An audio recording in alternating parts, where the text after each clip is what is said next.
This is Abnormal Entertainment. 2, 3, 4.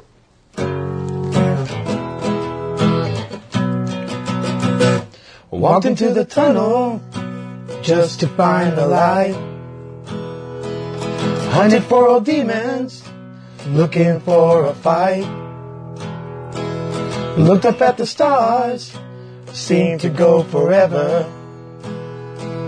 There must be a way, it all fits together. Fell into the quicksand, held on to the vines. Never could quite color, stay within the lines. Feels like I have wings, I can fly wherever. This is just a way, it all fits together. Finally saw the world through rose-colored glasses. Gonna share my journey to small and large masses. Give up on my life, no sir, me never. This is how I put it together. This is how I put it together. This is how I put it together. Hey everybody, this is Daniel Garza. Welcome to another episode of Put It Together. I'd like to start as usual thanking my producer, Mr. Kevin Morris, for all of his help and support. Thank you, sir. Inviting all of you to check us out at abnormalentertainment.com, where you can find all the shows on the network. Go check us out. Today, I'm excited to have actually kind of like a new friend. We hadn't met before. Yes, today's our first date. Today's our first meet. I knew you like a stalker would. Yes, he was stalking me on every social media. That's what I do, and I do it well. So if any FBI, CIA wants me, I'm good at this. I call it research. Yeah. Because stalking gets you in trouble. Justin Sanchez, how you doing, sir? Pretty good. How about you? I'm good. I found you because we're both Cool Beans comedy alumni. Yes. So I saw you on a roster, and then I saw that you've been out there. You've been doing work out there. Yes, I've been doing comedy for actually 3 years now. Wow. Yeah. I'm surprised too. And I'm only like 12. So, I wish I was 12. So for those of you, when you see his picture, you realize, like, I saw him outside, and you look a little older in photos on social media. Yeah. So he was outside. He Ubered here, so he's outside the door, and I'm looking through the window. I'm like, well, there's a kid out there. is that him? Like, is he old enough to be here by himself? Yeah, and then he had a backpack. Either he's stalking the area to steal something from us, or he's from the school down the street. I came from the elementary school down the street. How you doing? Good, thank you. Welcome to the house. Welcome to the show. Thank you for having me. Have you done podcasts or interviews yet? This is my first one. Is it really? Yes. Awesome. I usually do like job interviews, but like I'm so bad at them that I'm like I don't even know what the hell it is. So you're jobless right now because you're so bad. No, I have a job, but like when I try to get like another job, it's like I have no idea what to say. Don't worry, this is not anything like a job interview. Oh, perfect. This is more like an asylum intake. So, but let's get started because I want folks to hear your story. So, Justin Sanchez, tell us how you put it together. Oh gosh, I don't know. Well, I've been doing comedy for 3 years. Let's see. I love it. This is like something I've been wanting to do since I was like a little kid. With my siblings, I guess you could say I'm the clown, like at home. Well, when we were younger, more. But like it was different because like when I would be in school, I was like extremely shy, and for some reason I had like all these friends. Like I did not talk to anybody until like maybe until like 5th grade or even middle school. Like I was extremely shy actually. Yeah. Was there? Can you talk about your siblings? Are you first? Oh, I'm number 2. So there's 5 of us total. I have an older sister, there's me, number 2, and then I have a younger brother, a younger sister, and then a baby brother. Oh, wow. So, yeah. A good mix of Oh, yes. So why do you think you were so shy? I don't know. I have no idea. I just, I I don't know. No? I have no idea. So, but you say that about 5th grade you started. I think 5th grade, like I started to be more like open with things and I would talk more and I guess my personality would show a lot more like as I got older. And like once I got into like middle school, high school, I became like a complete asshole to everybody. Were you really? Yes. Like I would talk back to like teachers and I would talk back to friends and then, oh my God, like I don't even know, like Rebel. Yes, I became a rebel like as I got older, yes. So there's usually a reason why we start rebelling. Yeah. Do you know? I don't know. I think I have no idea. Like I guess I had a normal childhood. I don't know. But, the only thing that I can ever imagine of families with like a good group of kids, like my sister has 6 kids and looking at my nephews, each one of them had their little turn when they were, or when you were like, you were so sweet yesterday. What the hell happened today? And all I can think of is, as if you're older in the group, maybe getting the attention, like you're being good and you're not getting attention for being good. Yeah. So let me I hate attention about it. I hate attention. You don't like attention? I cannot stand attention. Wow. Like if I were to be like in a group, like in a room full of people, like I would want to be in the back where no one else is. I don't know. I don't like attention. I don't know. It's so weird. Okay, well let's talk about that because if you're a kid, and you've always by the time you were a dick about it, did you already have an idea of being in entertainment? As a kid? Yeah. Actually, yes, because I used to watch a lot of different like little like I guess like sitcoms. Like I would watch. Oh gosh, I can't even think of anything right now. Because you're young. Yeah. You're what, in your 20s? I'm 29. Really? Yes, that's shocking. I totally thought younger. I'm actually 19. Okay, good. No, I'm 29. 19, I would totally believe that. Wow, you're very mature for your age. At 29, I'm kind of like, oh my God, how immature. Okay, whatever. That conversation's over. So, junior high school, was that the time when you started thinking about entertainment or? I would say like elementary school. Okay. Because I would watch, have you ever watched that show Mad TV? Yeah. I don't know, like I was a huge fan of that growing up and like, I'm like, oh, like this is something I want, like I like this, like I don't know, for some reason I like the people's reaction, like I like when people laugh, I like when people are like happy, like I like when people are, like laugh at things that you say. Entertain. Yes, I love that. And then it's like, oh, like this looks like fun. Like I think I want to do something like this, but that's like different from like stand up. That's, I guess you could say like a comedy actor, I guess. But did you do the drama club and? No, I didn't do anything. You didn't do any of that? I mean, I ran like cross country, but I mean, like it's boring. Like you can't really entertain anybody. Yeah.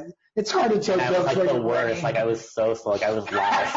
I was last in every single race. Like it would take, like everyone would be done like, you know, first, and it would take 20 minutes for me to finish. And there's Justin Sanchez coming. Everyone like clap like I'm like I don't even know. Like you actually got it. Like old kid or something. I don't know. They actually gave you a participation award. Yes, they actually did. I won like a medal for it, and I don't even know how. Like I was last in like every single race, and we won like a championship for it, and like how the fuck did we win that? So junior high school, you get out of school. Yes. And then what happens? I get out of school and I don't know, I think I went to college for a little bit. I think no idea. I mean, this is like what, 10 years? I mean, it's not that long ago, but I think I went to college for a little bit and I'm like, I don't want to do this shit. And so I started working, and I think I worked for like maybe like 7 or 8 years. I'm like, okay, like I think I want to like try to do something else. So I got into, I guess comedy. Actually, actually, that's how it started. So I think it was in my junior or senior year. One of my friends told me, like, I guess he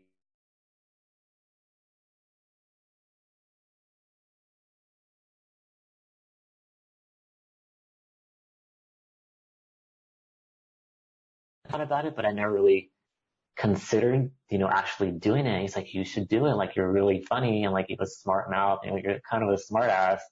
I'm like, I don't know, like it sounds like fun, but I don't know. Like, I kind of like blew it off for like a few years, and then like now I'm like actually doing it, which is kind of weird. So between the time that you get out of high school, you're kind of in college. But then I'm working too, so I would work. I've had so many fucking jobs. It's so bad. But like, I think I just got so, I guess, busy with trying to make money that I just kind of forgot about like things that I want to accomplish in my life.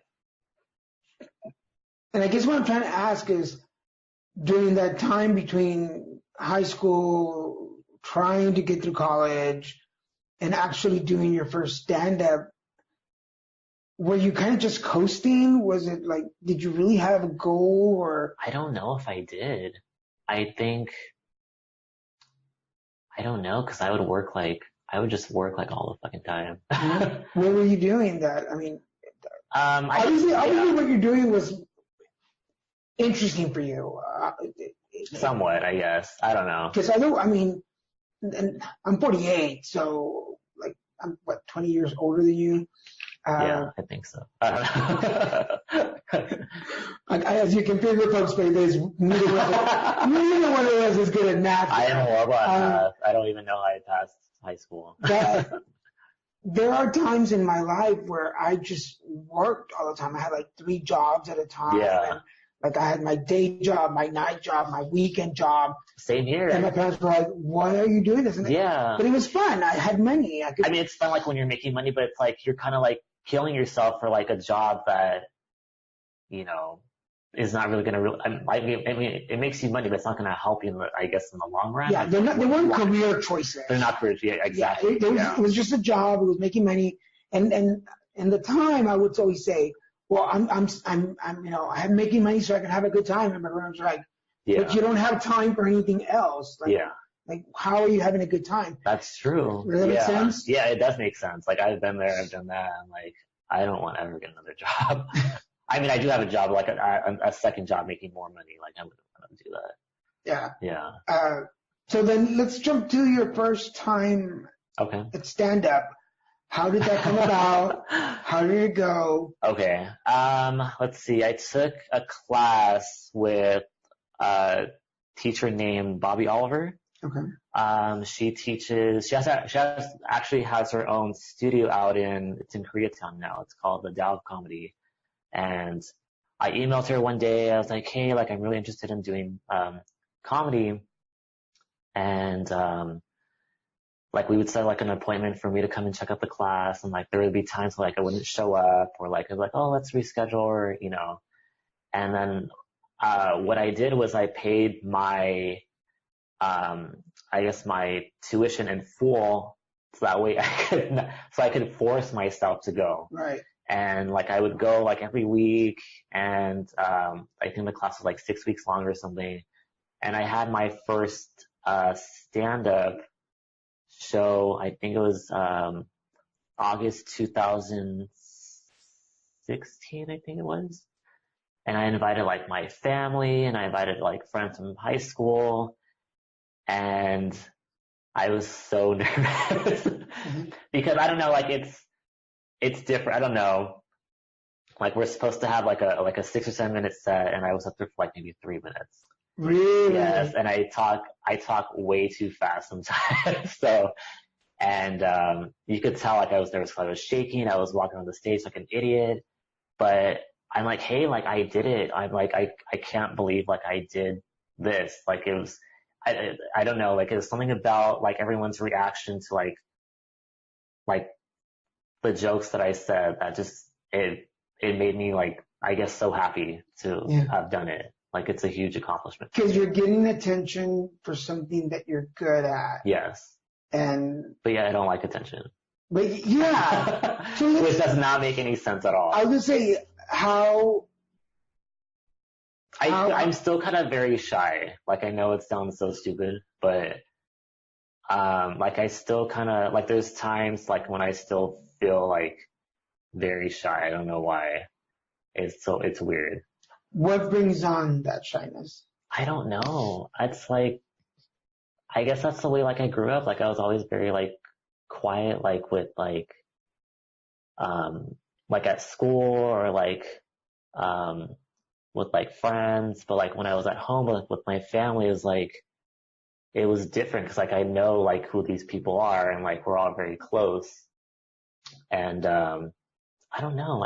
So is there an alter ego that goes on stage? I guess you could say that. Like, maybe, like different personalities or something. I don't know. Because you don't come across shy right now. Yeah. I'm actually being very fake right now. Are you? Is that no, what I'm just kidding. No. Thank you. So you're listening. This is not the old Justin Sanchez. I picked up some strange dude on the street. Justin is wandering around right now. He's going, somewhere. Where is this His house? evil twin somewhere. Do you have like a meditation? Do you have a pep talk for yourself? Is there something that makes you transition from shy Justin to comic Justin? Have you ever thought about it? I actually have. I really don't have a trick for it. I just kind of like snap out of it and just like, oh, I guess I better be like the other Justin today or something. This is like a very mild case of multiple personalities. Like you're the same dude. But I'm very like anti-social too. Oh, really? Like for example, like I went with one of my friends to a friend's birthday party last night, and I'm like, fuck, I have to talk to all these people now. And I'm like, shit, like, do I want to talk or should I just like be like the shy Justin? So like I decided to be the shy Justin yesterday. Just yeah, fly in the wall. Yeah, I'm like, please, no one look at me. Like I'm not here. See, now I'm just trying to find out what the reason. I don't know. Is. I have no idea. Like my Dr. Phil hat is like on right now. Like we need to figure out why, because I would not. Yeah. In a million years right now go. There's no way that you're shy. Like you're very personable. Yeah. We're having a good conversation. I think so. Yeah. I'm taking a conversation here. I'm just thinking, let's go. I'm gonna go take a nap. Well, let's talk about comic, Justin. Okay. You go on stage. Okay. Yes. Do you have, in the last few years, have you developed a niche? Like, do you know where you're, like, do you adapt to your audience or do you have your personality?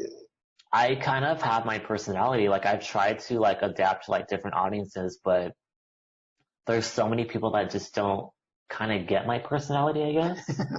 Which is, I mean, I get it a lot. Like, cause there's been times like on stage where like I completely bomb. Like nobody laughs at anything. And, I don't know. I just like, it's hard to adapt to different audiences, I guess. Right. Yeah. So what is like I try to keep my personality. What is your niche? What kind of, if you were analyzing okay. The audience? Comedian okay. Justin. Okay. You're shy Justin right now. Yes. And we're talking about comedian Justin. What would you say about him? I don't know actually. I don't know what I would say about that, Justin. What kind of jokes does he talk about? Where does he get his material? Actually, I talk about my personal life. So I talk about, guys that I've been with. I talk about, I guess, like, I don't want to say like relationships. I guess like dating. I make fun of myself a lot. I make fun of,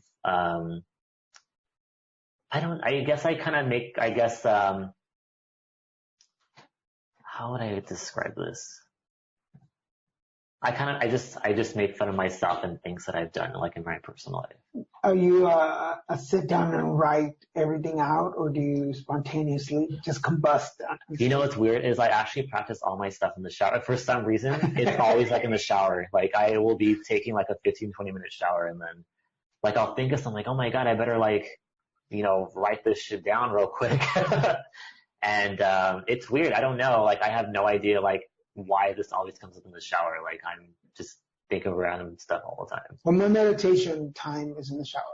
So I think a lot of people, for you too? Yeah, I think a lot more people than we think. Yeah. Use that shower time. Yeah, it's like because I live in like a very crowded like household, and it's like the only alone time I really get is like in the shower.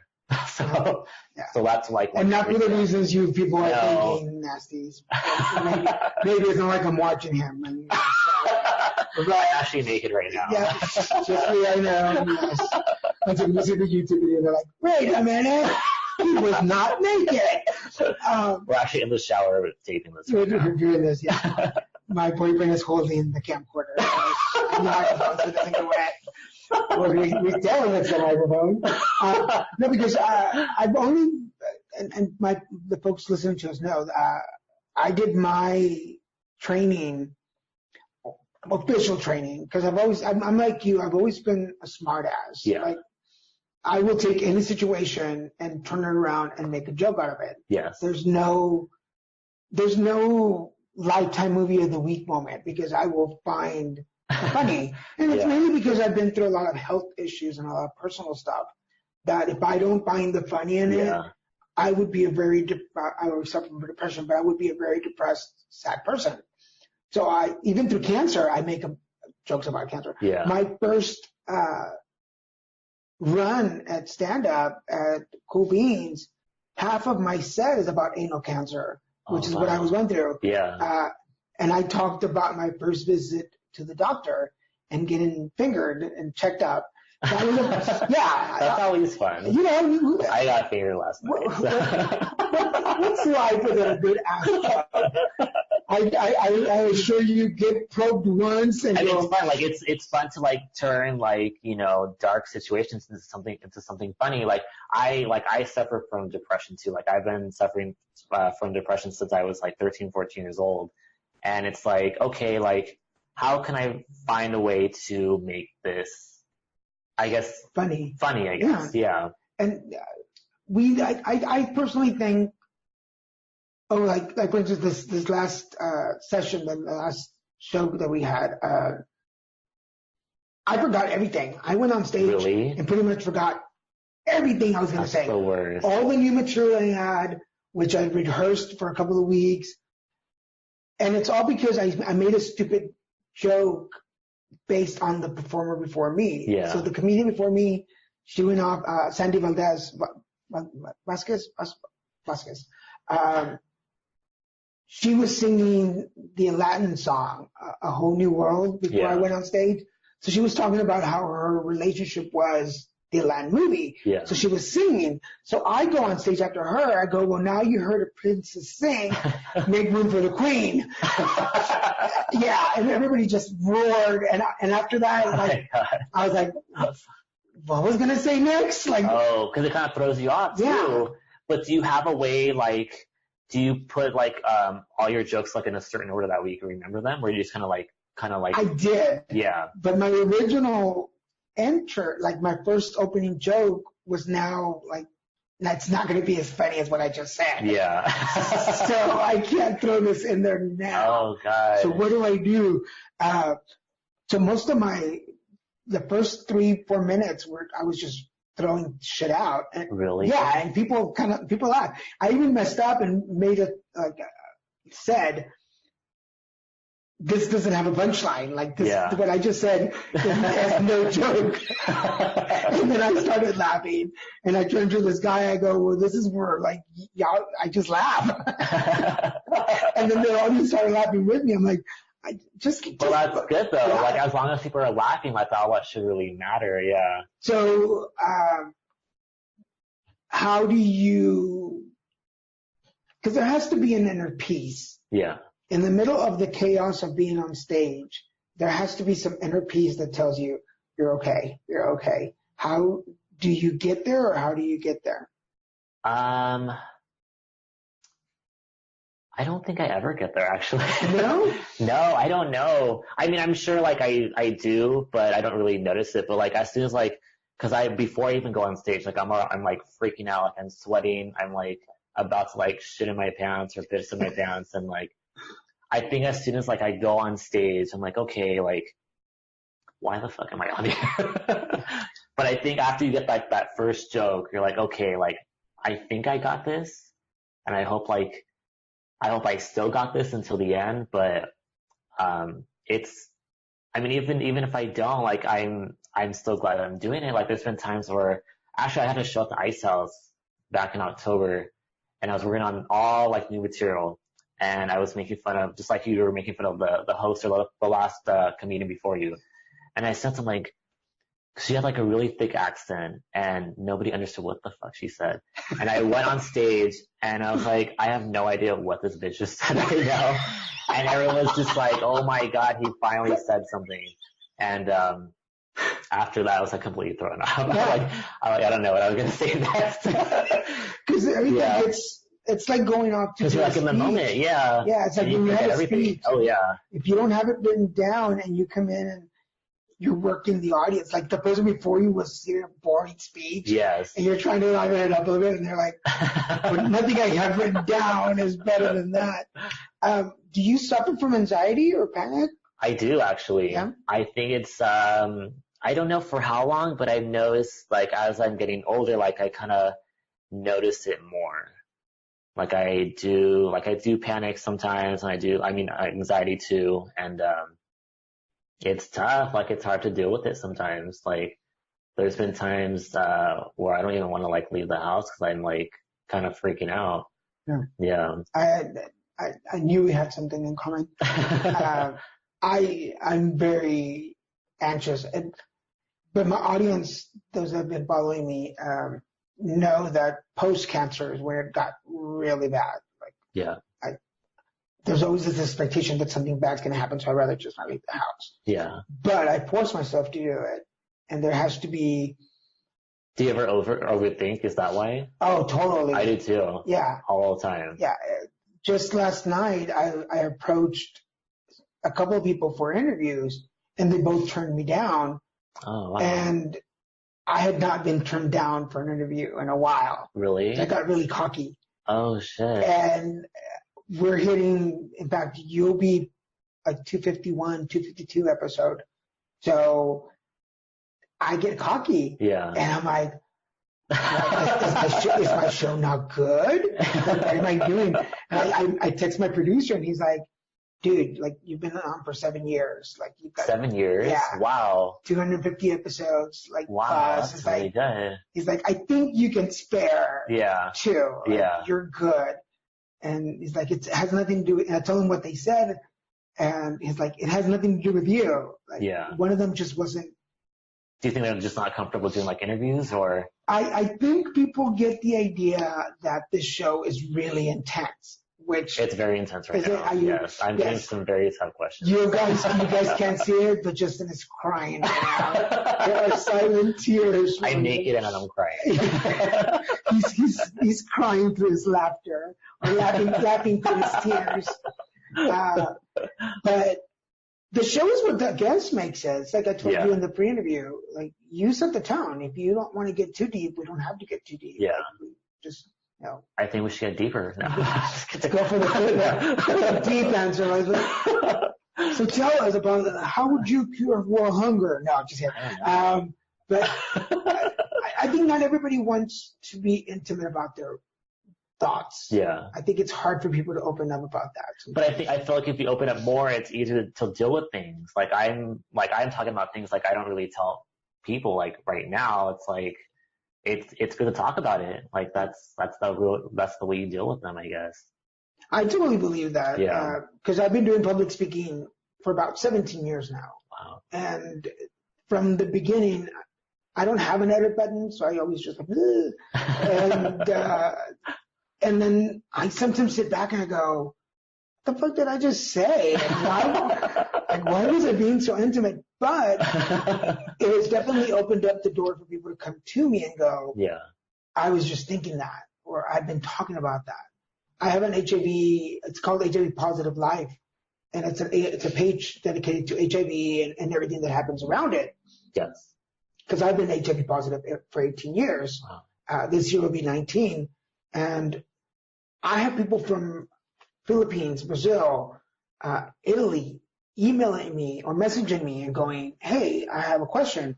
And I always say this, thank you, Google Translate, because I'm able to translate the conversations and speak to them in their language. Yeah. And go and give them suggestions or points on HIV, which is really awesome. But it all comes from being open about my life. And I really do believe that as entertainers, whatever you are doing, singing, comedy, acting, we have a responsibility. Yes. Because people will look up to you somehow. That's true. Have you had any situations where people come up to you? Like ask for advice? Yeah, and thank you for being there or appreciate your comedy or... I had a show at the House of Blues maybe a few weeks ago, and I talk about I guess you could say my comedy is more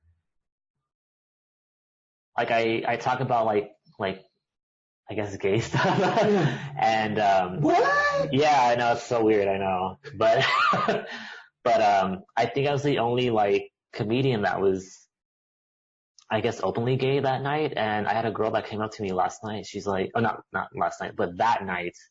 And, she's like, oh my God, thank you for talking about this. If it wasn't for you, being so open, people wouldn't be more accepting, I guess. And I was like, wow, that's really nice. I don't know what the fuck to say back to her. But it's nice that someone appreciates the things that you say. And a lot of people are they're very, it's hard to talk about their personal life, I guess. Yeah. I think that sometimes, and I'm going to put this in a way, it's not disrespectful. Regular people who are not normal people. No, normal. I'm just kidding. Yeah, because I for sure don't think I'm normal. I'm not either. Normal people look for people in the industry to shine the light out of the tunnel and go, okay, this is the way we're supposed to go. Yeah. Are you sure? No, but let's just go. Let's just go anyway. Let's see what's out there. And they follow us. And it's hard to make mistakes and acknowledge them, but we are going to make, obviously, mistakes. Yes. But now that you've talked about a little bit, being gay, Latino, in the entertainment business, how does that all come together? Oh gosh, what's the weird part is that I'm not even out to my parents. So I mean, it's different. I don't know, but I don't think I would ever tell them. I mean, I'm sure one day, but not now. I'm sure they know, but it's kind of hard to talk about it, I guess. Yeah. There's been times my mom would ask me well, I've had a girlfriend before. This is maybe 11, 12 years ago, I think it was. But my mom would ask me, she actually asked me this a few years ago. She's like, why don't you have a girlfriend? What's going on? And it kind of threw me off because it was out of nowhere. And how the fuck am I going to answer this? So I just said I don't want to be with anybody. I don't want to be in a relationship, even though I do, but not with a girl. Right. But I didn't say that. I just said I don't want to be with anyone. I'd rather be single and work on myself and right. that. But so that was the end of that. But I think with my comedy, it kind of helped me. Actually, when I did the Cool Beans show last year, I invited all my close friends, and I invited my older brother. I actually have two older brothers, so half brothers. I'm sorry. And I invited my older brother and my older sister, and I started talking about my, I guess you say, horror stories, being a slut. I don't know, but I think it was kind of hard. After that first story, it was oh my God, I can't believe I said that, and my family's here. And I think it made it seem like it was okay to talk about it. And, I don't know, I thought it was easier. Like, I mean, it's better than like actually having to go face to face with somebody like, oh, hey, like, I'm sorry, like, I like men. But I think it's better, like, for me, like, it helped me more, like, being on stage and be able to talk like a whole audience about myself. Right. And look, with having my family there, it's like, it was easier, I guess. Yeah. Yeah. So, yeah, I can imagine it. It was scary. Like, I'm not gonna lie, it was so scary. A rabbi, a priest, and a doctor walk into the bar. And by the way, I'm gay, but back to the rabbi.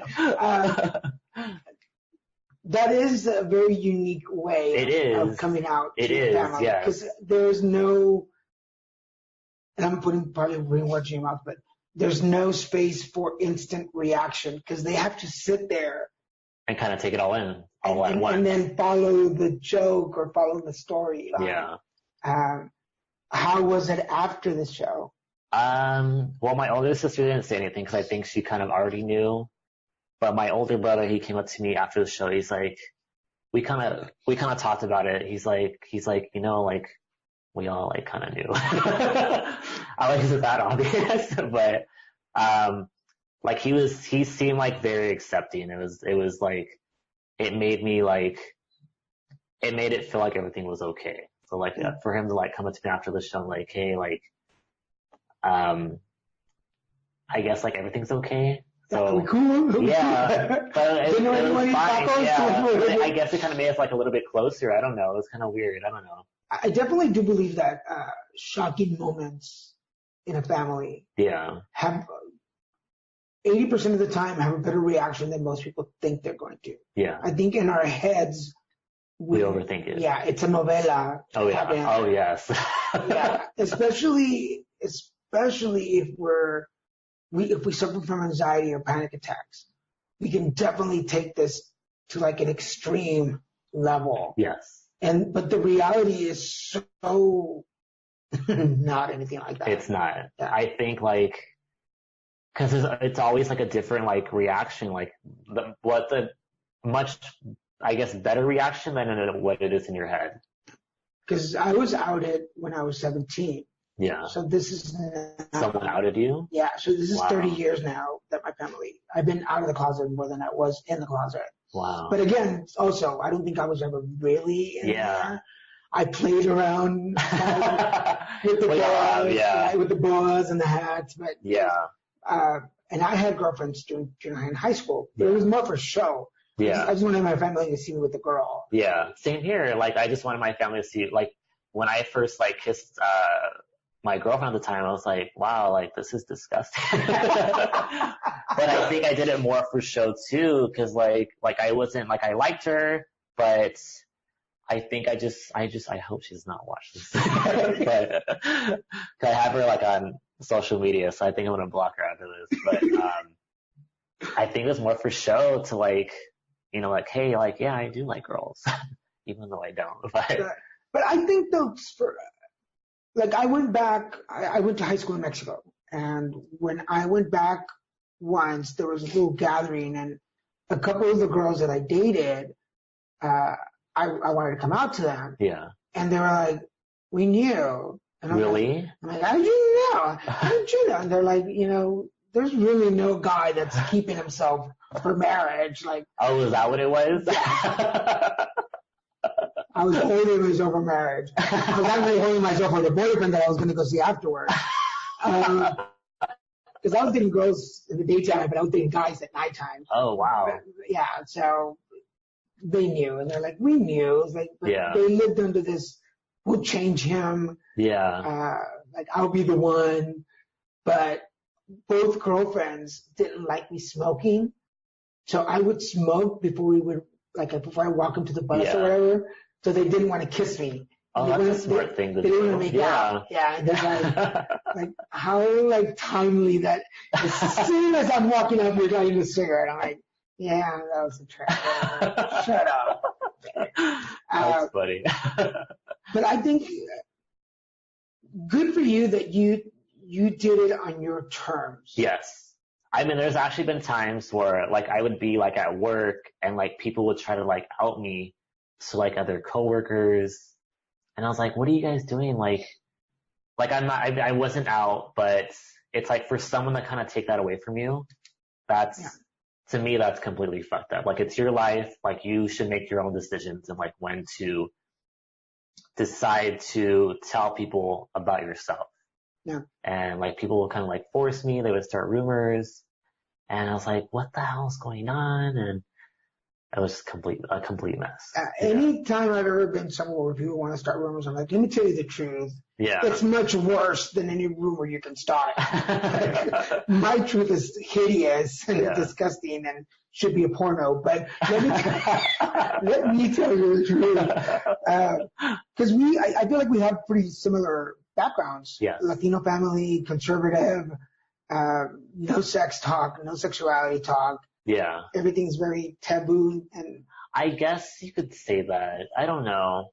Like, I don't really talk to my parents about much of anything, but yeah, I don't know how to describe that. Yeah, my mom has Alzheimer's now. She's older, and my dad and I never had the talk. Yeah. Once he found out that I was gay, I think he was like, well, I don't know what to talk to you about. Yeah. And I tell parents now that have gay children, I'm like, remember, they still have body parts. Yeah, they're still human. Yeah. Yeah, like, just it's not like they're like an alien or something. Yeah. The moment you find out I'm gay, it shouldn't change anything. Yeah, God didn't come and take my penis away. Yeah. I still used it. Like, still functioned. Yeah. Because I've had parents of gay children come ask me, like, did you ever have the conversation? I'm like, no. And I hated my dad for a long time because I wasn't aware of taking care of myself or respecting my body or what being a man was supposed to be. Because regardless of my sexuality, I'm still a dude, and I've got to respect that. And I never got that conversation from him. It took older gay men as I was growing up to kind of show me, like, not literally show me, but show you what? wink. What masturbation was what a condom was, how to put on a condom. Yeah. All those things that my dad should have taught me. Yeah. I was like in my late teens. Wow. Early 20s, as I was finding out all this stuff. It took my first boyfriend when I was 20 that I moved in with to really have like conversations about sex and like how to take care of your body in order to have sex. And like, wow. Yeah. So for anybody out there listening, if you have a gay child. Yeah. Or they could even look it up on YouTube. They have everything on YouTube. Yeah. But, like how to put on a condom, how to, I don't even know. How to put something in your butt. I don't know. They have everything out there now. That's how I learned how to have sex. We have a conversation. Even though it's probably like completely wrong, but maybe you as a parent should see the YouTube videos first and then talk to your kids. Is there anything that you feel you missed out on talking to your parents?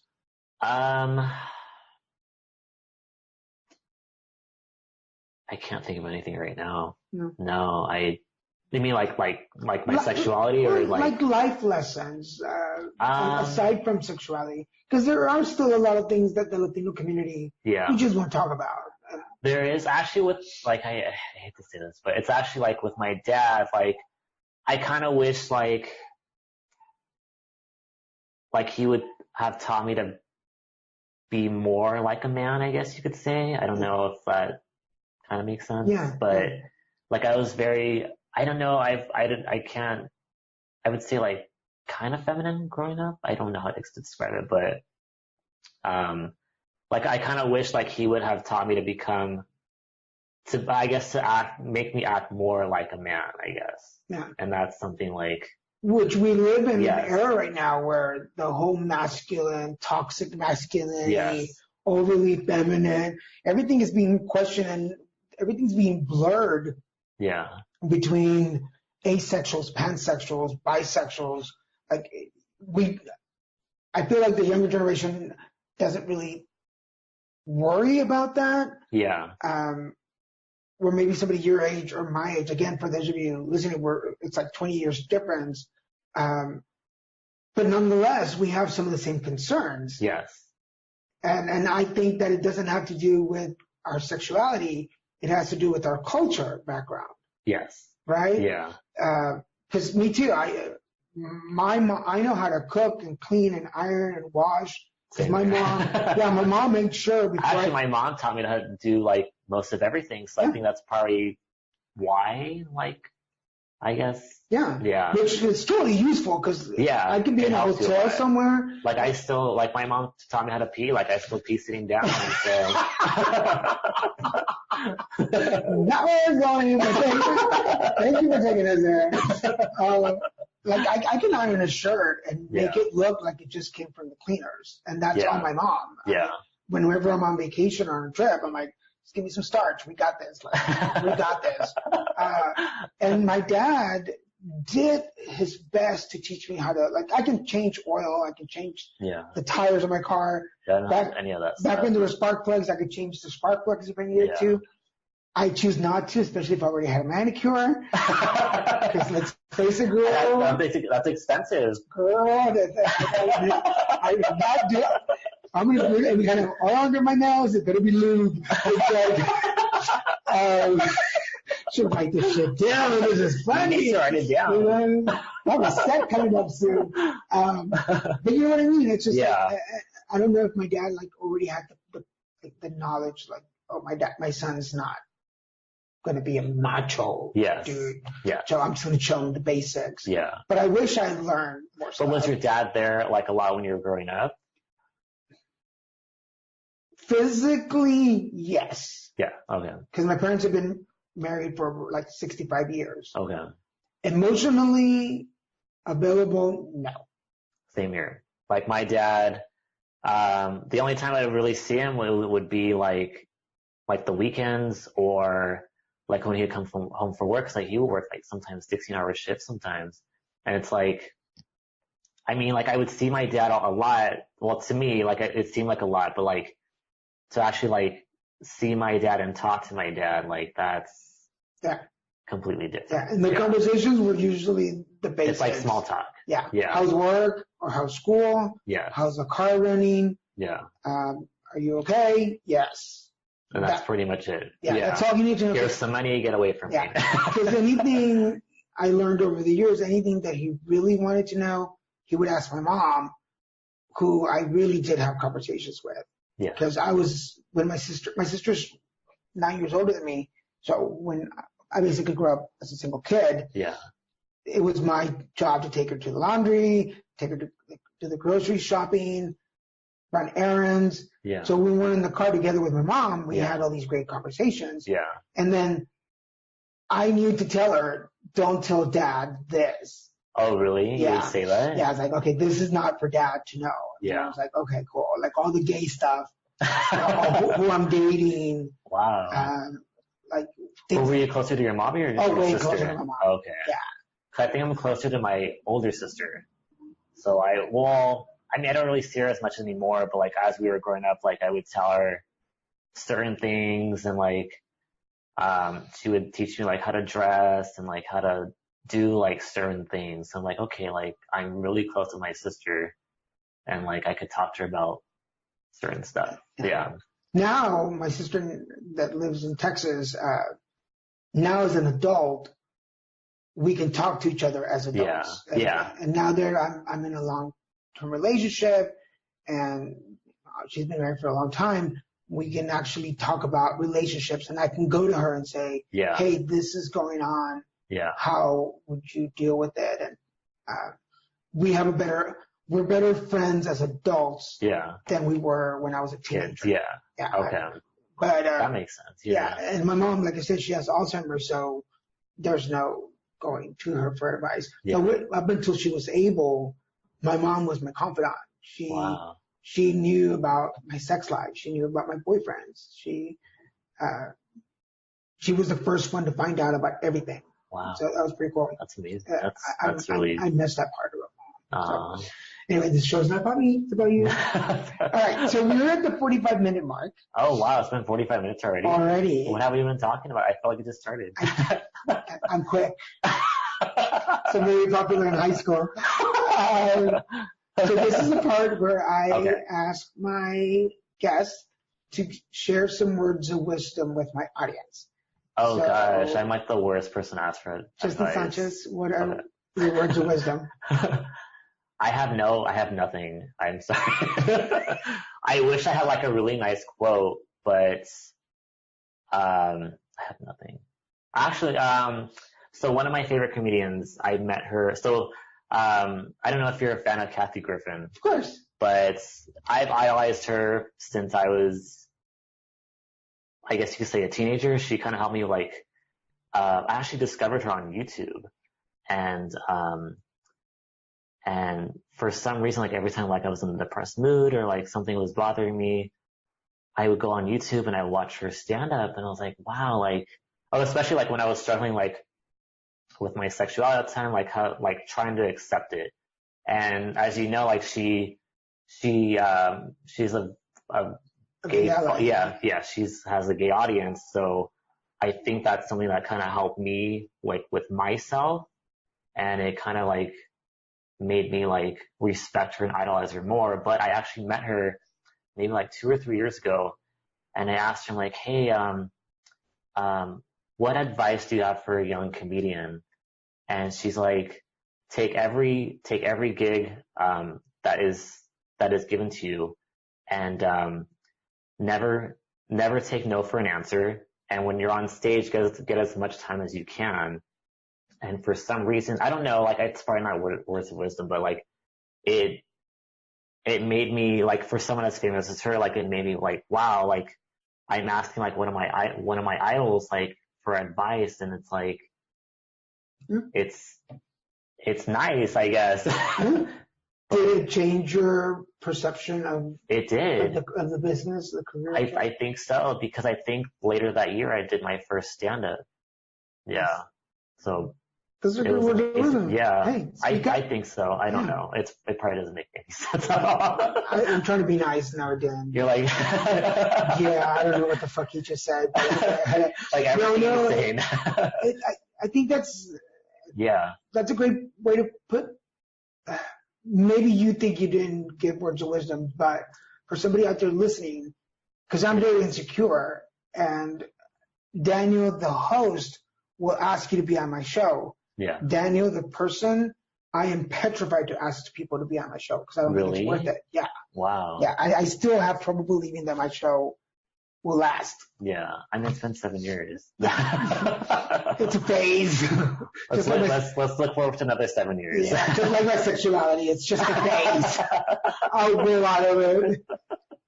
So, when they write the biography of Justin Sanchez, oh gosh, what would be the first sentence? Wow, that's a very tough question. I would say that's very tough. I have no idea. You completely threw me off.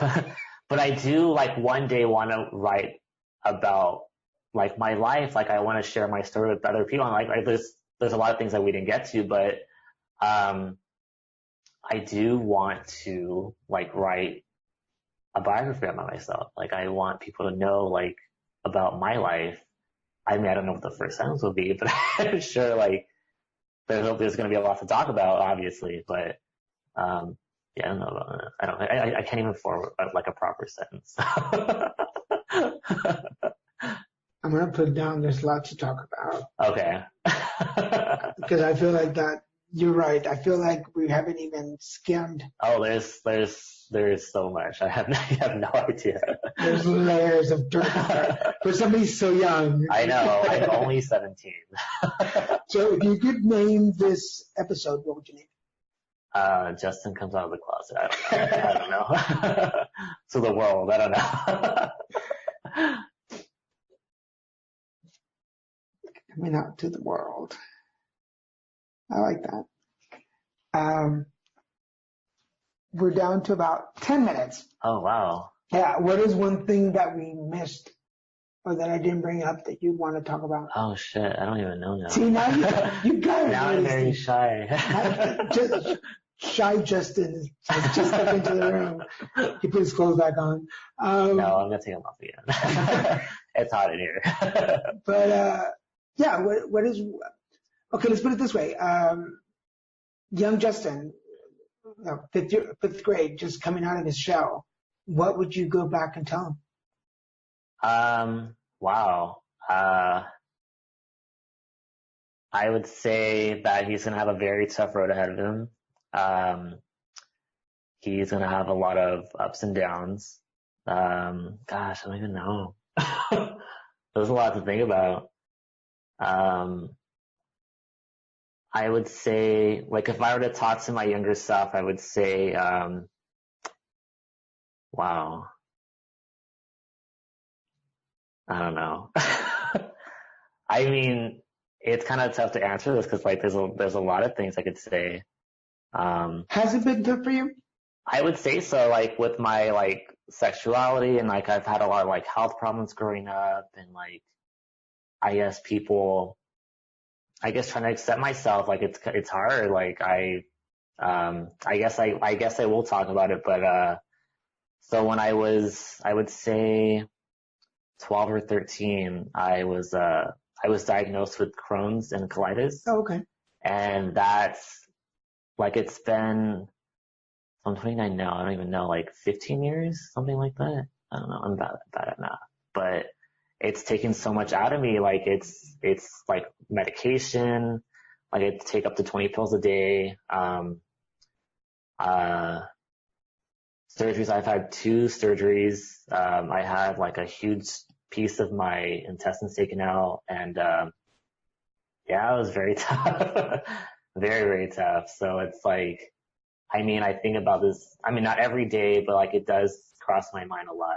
Like it's been very tough.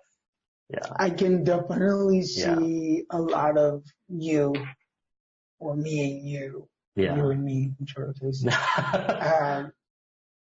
Not just our upbringing, but health issues and sexuality and learning how to survive regardless of.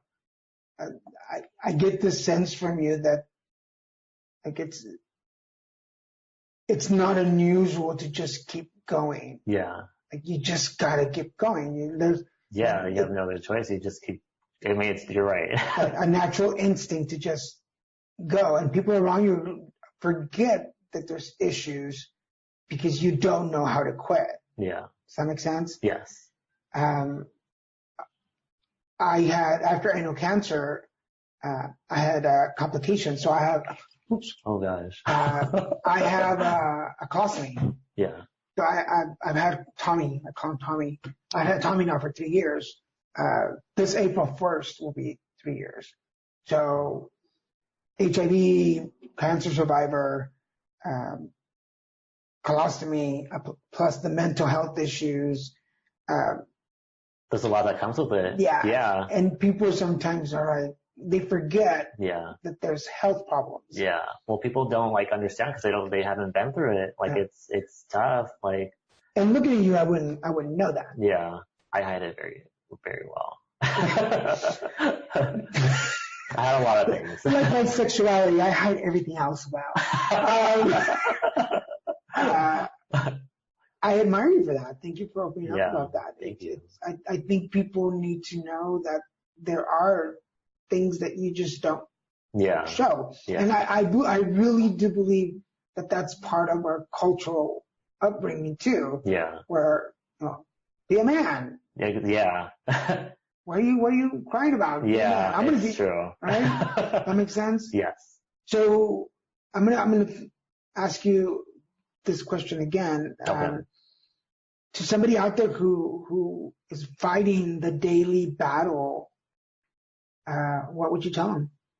Of like depression or like anything? Yeah, everything that we've talked about. I mean, there's more to you than meets the eye. Yeah. I would not have known a lot of this stuff just by knowing you.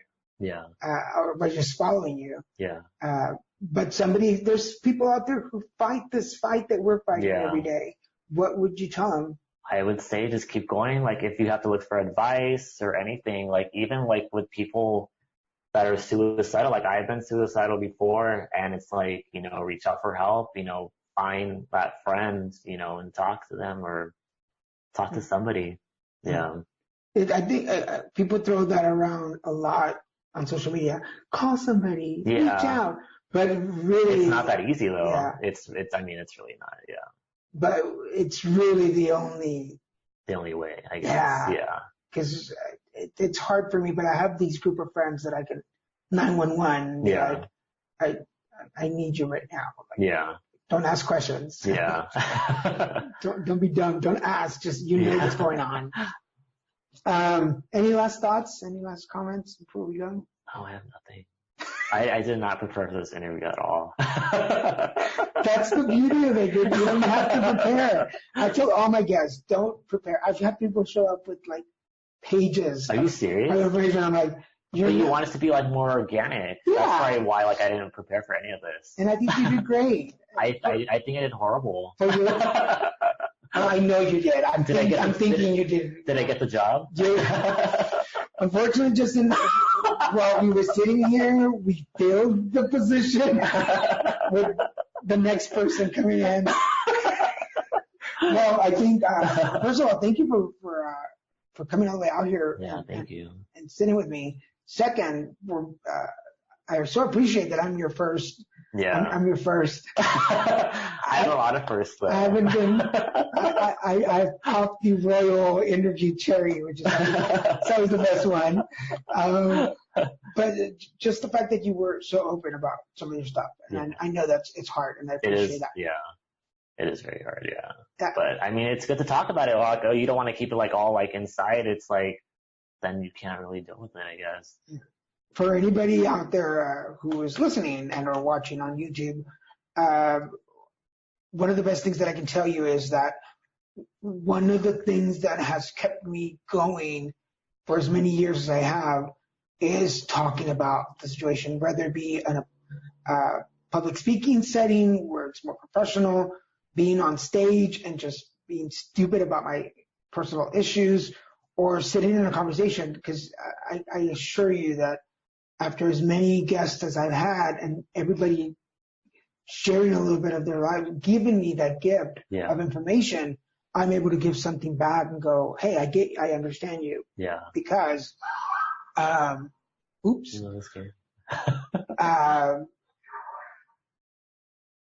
For those of you who have, a lot of you have heard. I just got arrested right now. Yeah. He's here. I didn't know. It wouldn't be the first time I get arrested. I didn't know there was a reward, but I called the cops on Justin. I had to call the cops on you. They were like, there's a guy on there outside with a backpack. No, I really do appreciate you coming over here and sharing your story. I know for sure that somebody out there listening or one of your followers. I have no followers at all. I have nobody. Is this video going to be on YouTube? At some point. I'll let you know when it does. Are you showing my good side though? I tried. You're like, you don't have a good side. I finally settled on the best that I could do. You think we've known each other for a long time. Yeah. Again, for those of you listening, Justin Sanchez has been my guest today. And we literally really just met today. We've been going back and forth on Messenger for a couple of weeks now. He's my Grindr stalker. Yes. I have a lot of stalkers actually. It's really weird. Do you really? Actually, the last guy that was stalking me. So I met this guy. We're probably going to start like a whole conversation. I don't know. Do you want to hear it? Yeah, go for it. Okay. So this one guy that oh God, I probably shouldn't talk about this. No. Cause I know, okay, so someone I'm talking to, right? Or no, this guy that I'm kind of dating, like, he's probably going to watch this video, so I can't talk about it. No, it's a bad idea. I'll just say I have a lot of stalkers out there. That's all. All right. So for all of you stalkers out there, we'll dedicate part of this episode to you. They're gonna find me and kill me now. After the hour, the bonus, the bonus features. My brain is just swirling with nasty thoughts right now. There's a lot of nasty things. Yeah. It's just something in the air. For all of you listening, Justin Sanchez, comedian, has been my guest today. Thank you so much. Thank you. Thank you for having me. Thank you. I want to thank my producer, Mr. Kevin Moyers, for his help and support. Thank you, sir. Inviting all of you, check us out at abnormalentertainment.com, where you can find all the shows on the network. Go check that out. You can find me on Facebook, Twitter, Instagram, and YouTube, Daniel G. Garza, or at I am Daniel G. Garza. Go find me. I think somewhere I'm a little Mexican still. I think Instagram. Can I put on my clothes now? Yeah, no. Oh, take them off? Or keep them off? Shut up, Justin! I forgot to ask. Where can people find you? Oh, gosh. Find me on Instagram under Justin Sanchez Comedy, and then Justin Sanchez on Facebook. Excellent. And then my phone number is... I'm kidding. My measurements. You can find me on Grindr, too. My measurements are... Yeah, you know people right now with their phones going, Grindr? That guy, I already fucked that guy. I know him. He owes me money. He was selling jokes the whole time. He was laughing the whole time. I usually, it's so sad, but I usually laugh during sex. It's so embarrassing. So if you didn't know his name, your name, now you do. Stop laughing, start sucking.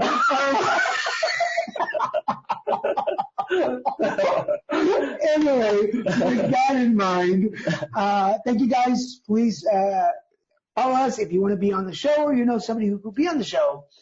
Send me an email at danielggarza@hotmail.com, and I will respond to you. For now, thank you, Justin. Thank you. And thank you, everybody, for listening. This is Daniel Garza saying, hey, put it together. This is how I put it together. This is how I put it together. This is how I put it together. Subscribe to Put It Together on iTunes, Stitcher, and at abnormalentertainment.com/putittogether. Find Put It Together on Facebook and tweet Daniel at Lil Messican, LILMESICAN. And for more podcasts, comics, books, movies, and more, head to abnormalentertainment.com. You've been listening to the Abnormal Entertainment Network.